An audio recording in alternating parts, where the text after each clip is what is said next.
All right, breaking news at the moment. New video from Vice President Mike Pence repeatedly questioned if he knew the reason Donald Trump held up aid to Ukraine was to pressure them for dirt on the Bidens. And over again, the vice president wouldn't answer. Watch this in its entirety.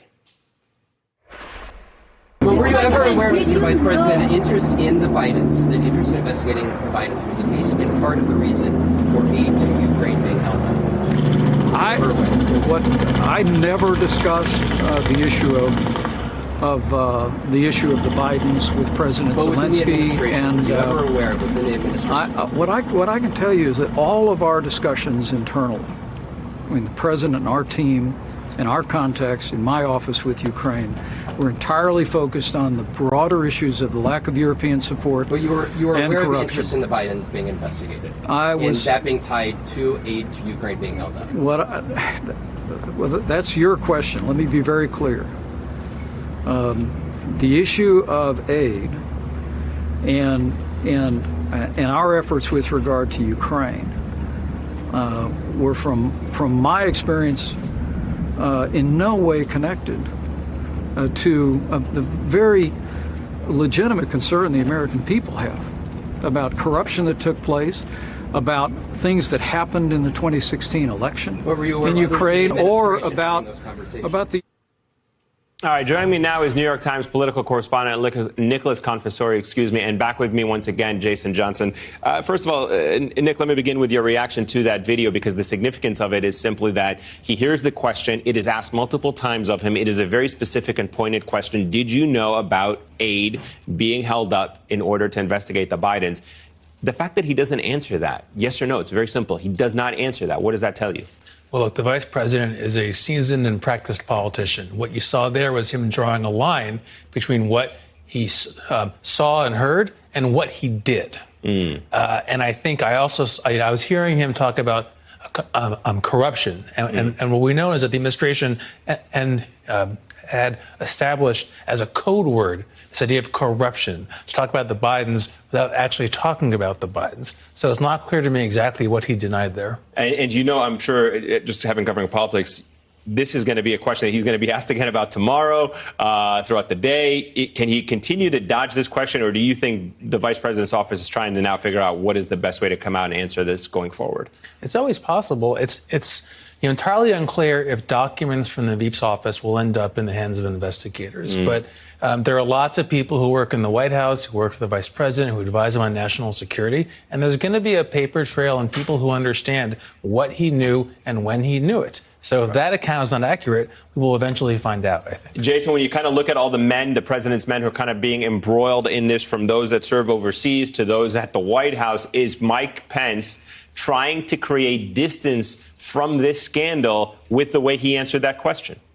I believe so, but it's not going to work. Look, either Mike Pence is the dumbest guy in the White House who seems completely oblivious to everything that's happening at all times, or he's completely aware of it and is simply trying to portray himself as this innocent dove in the woods in case something ever happens and he might be the last man standing in this administration. Bear in mind, remember, we still have not heard the transcript of his conversations with Zelensky, which he says the White House is currently working on. It's very difficult to believe that he did not hear the scuttlebutt in the White House about where this funding was going, how it was being held up, and what the circumstances are. And I think that at the center of so many of these controversies is Mike Pence sort of playing the innocent guy, and we need to hold him as accountable as Barr, Manafort, and many other people who've already been indicted. Hey, correct me if I'm wrong. He hasn't offered a credible explanation as to why he is not, or why he did not go to the inauguration of President Zelensky. He was supposed to be the person who went, but I believe it was Rick Perry, the energy secretary, a lower level member of the cabinet, who ended up going. And that in of itself was to send a message. Exactly. And here's the thing. The messages that are often sent from Mike Pence are, I didn't do it, I'm not involved, and the Trump administration sort of rolls him out to play this sort of clean Sunday pastor guy who's like, I can't believe that there's corruption going on in this building. I can't believe it. But again, it doesn't work when you consider how close he has been to so many of the different individuals involved. You can't believe that he doesn't talk to Barr. You can't believe that he doesn't talk to Giuliani. You can't believe that he had a conversation with Zelensky and Zelensky didn't make any reference to, hey, can we kind of move up some of that funding that's coming to the Ukraine? We could really use that information. So again, we have to end this narrative that Mike Pence is somehow in any way separate from the corruption that's endemic in this administration. Let's switch gears for a moment and talk about impeachment and the polling that goes around with that. Nick, interesting tale here. On one hand, overwhelming majority of Americans want to see impeachment, at least want to see the impeachment inquiry unfold, take place. But at the same time, the majority saying they don't necessarily want to see the president removed from office as a result of this process. I mean, look, it says to me that the American people want more answers, right? If you're supporting an impeachment inquiry, it means you're open to the idea that he might be impeached in the end. And the fact that you're not convinced about it yet is not that important in that context. What I think is really interesting here is this massive shift in support for the inquiry.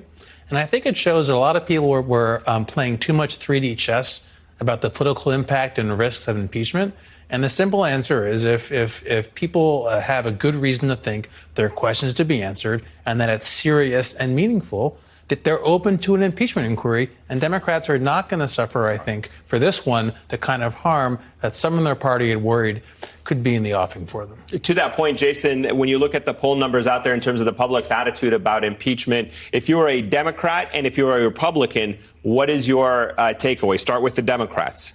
Well, if I'm a Democrat, I'm saying, look, let's get this vote started. Let's get this done sometime before the end of the year. In addition to these polls, remember, there's a recent Fox poll that says that a slight majority of the public is okay with impeachment and removing the president. So if I'm a Democrat, I'm ready to move on with this because you want this vote to happen before the primaries begin. You don't want the many senators who are running for president right now to be caught up in it. If I'm a Republican, I'm thinking about my district. And look, and I say this in a cynical sort of way. You should, as a Republican, be thinking about the safety of this country. You should be thinking about your obligation to uphold the Constitution. But realistically, if you're a Republican, you're thinking about, am I in a purple district? Is this going to blow up in my face? And I think some of these senators, especially in these purple states and Colorado and things like that, they've got to think about how this vote is going to look and how battered they're going to be come October, November of next year if they've been trying to defend a president who we know won't be doing. This will not be the last time that he makes a suggestion that foreign entities should come in and mess with our elections. All right, Jason Johnson, Nicholas Confessori, gentlemen, thank you both for joining us this hour. Hey, I'm Ari Melber from MSNBC. You can see more of our videos right here, or better yet, subscribe to our YouTube channel below. You could have been anywhere in the world, but you're here with us, and we appreciate that.